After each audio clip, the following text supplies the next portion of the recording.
So what exactly do you need to start making electronic music?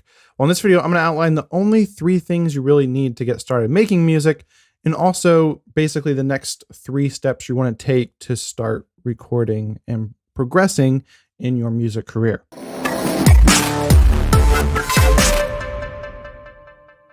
Hey, I'm Reagan Ram with OrpheusAudioAcademy.com, helping you make better music and grow your fan base online. And I started making electronic music almost 10 years ago, which is hard to believe. And I've learned a lot along the way, and I'm going to share with you the only few things I had when I got started, and it's really the only 3 things that you need to get started making electronic music. So number 1 is a DAW, which is a digital audio workstation. It's the software on your computer that you use to record and arrange your music.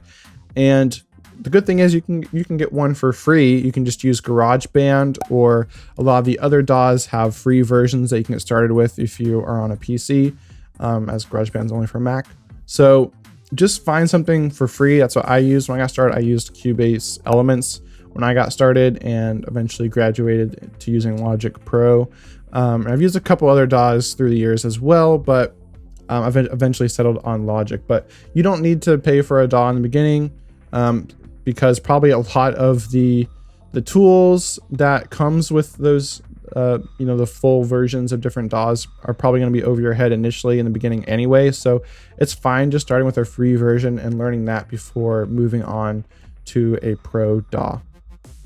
Now, second thing you need is a way to actually hear the music that you are recording. So you need a pair of headphones. So you definitely do not need speakers starting out. In fact, I'd highly advise against them, because your speakers or your monitors are only as good as the room that you are listening back to your music in.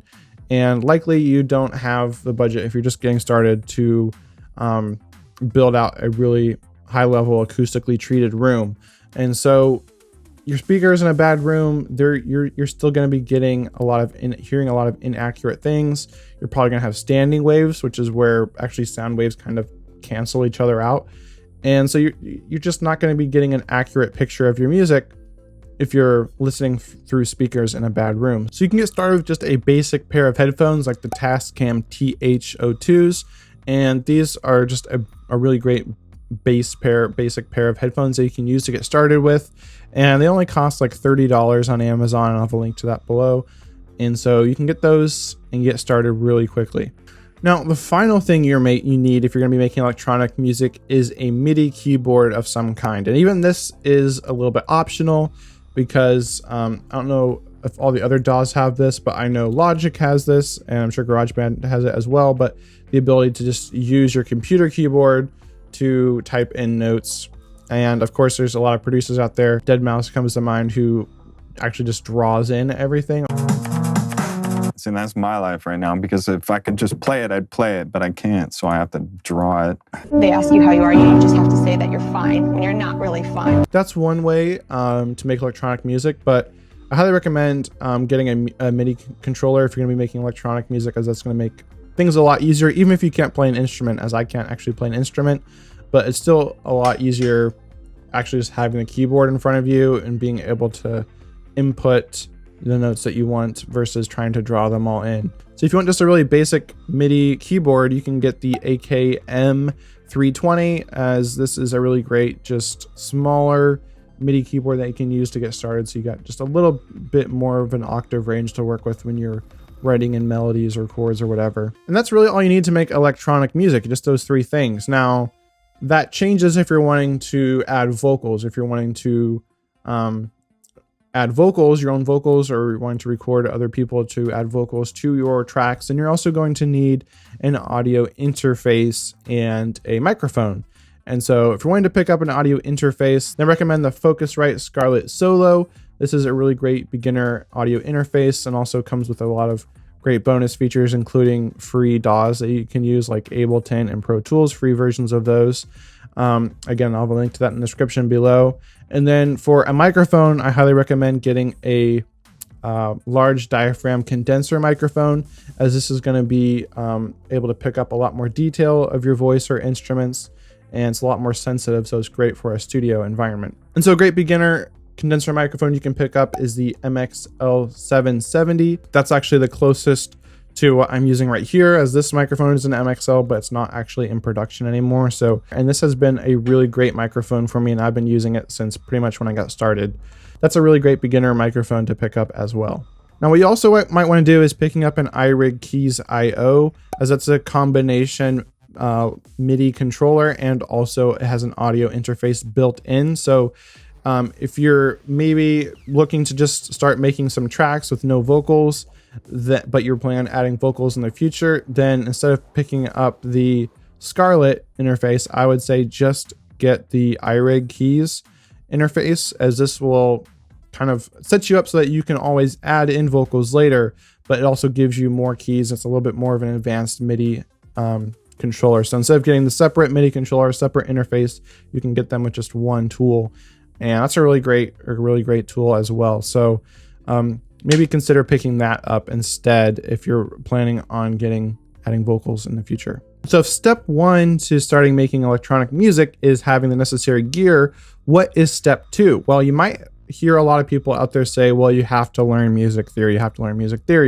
Actually, no, that's not true. You don't need to learn music theory to make electronic music or any kind of music, really. I don't know any music theory, and a lot of other producers don't know music theory, and yet they've been making music for a long time. This is because music theory really just describes what's already been written. Really, all you need is your ears and to be able to listen to what you're writing and say, hey, does that sound good or does that sound bad? And so that said, there's also some like music theory hacks you might want to use to help you create music faster. Now, when I got started making electronic music, I didn't know about these hacks. So I literally just had my MIDI keyboard out in front of me, and I just hit random keys until I found, hey, this combination of keys sounds good together, and this doesn't sound good, and these sound good together.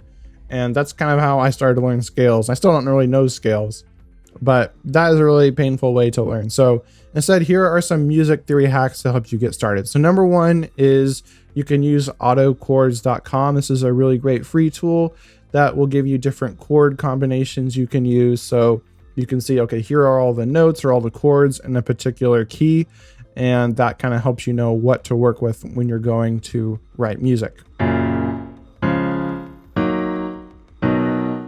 Now, I've also put together a music theory hacks cheat sheet that you can download below that also does this. It has all the notes in every scale and the different chords in each scale. So if you want that really quick cheat sheet with you, so when you go to write your next song, then be sure to click in the description below to download that as well.